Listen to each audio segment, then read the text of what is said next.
Pet Connect is our effort to provide dogs, cats, guinea pigs, bunnies, pigs, whatever, a second shot at a great life. But what about the shelters that provide the warmth and the food, the water and the love until our furry friends find their forever homes? Well, they need support too. So we are learning this afternoon about one of those shelters.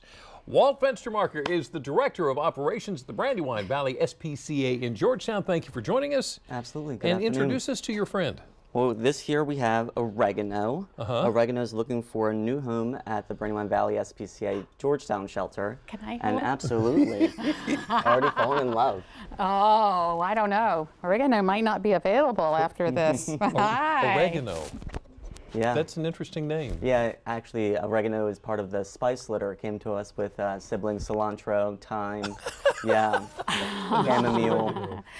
So the mission of the Humane Society is to put human back into the humane treatment.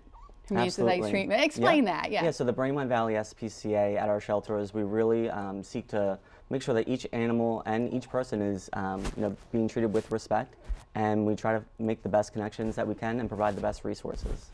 So this sweet face and the other sweet faces that we see, the ones that you see every day, what would happen to them if it weren't for you? Well, it's kind of an unknown. We do actually help all of the stray dogs that are found in the state of Delaware. So we have shelters in each of the counties to be able to house the stray pets. Right. And we actually are able to do adoptions out of our shelters in Newcastle, in Georgetown, as I mentioned, right. And we do adoption events across the state. So really we're working to connect as many pets with families as we're able to. Last year we had over 14,000 animals come through our shelter doors.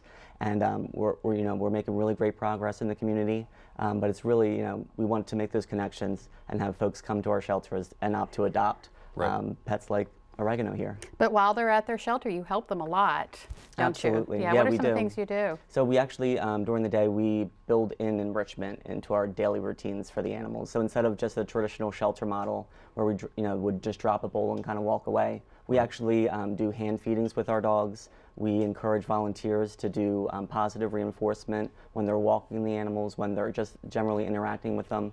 And we even build in play groups with our dogs so that we can actually have dogs playing with other dogs, burning off all that extra energy, and it allows us to learn a little bit more about them. Then based on what you're saying, you're relying heavily on volunteers and donations.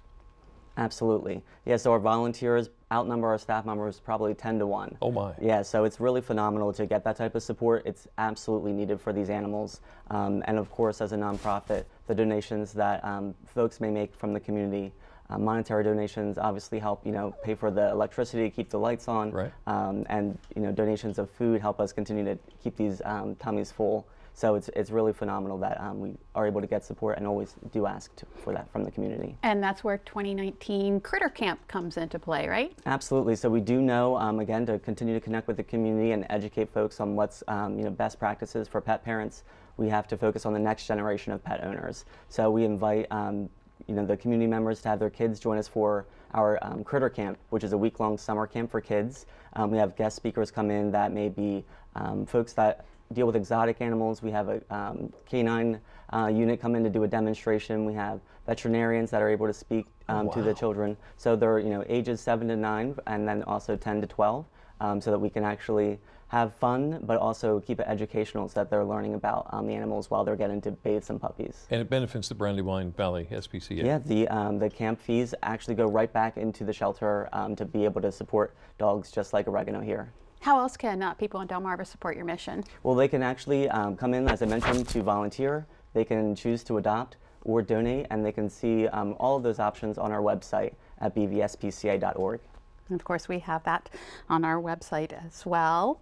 Oregano, you are so beautiful. I don't know. I don't think Oregano's going to make it back. Thanks for coming. I don't know that Oregano's going to be leaving with you.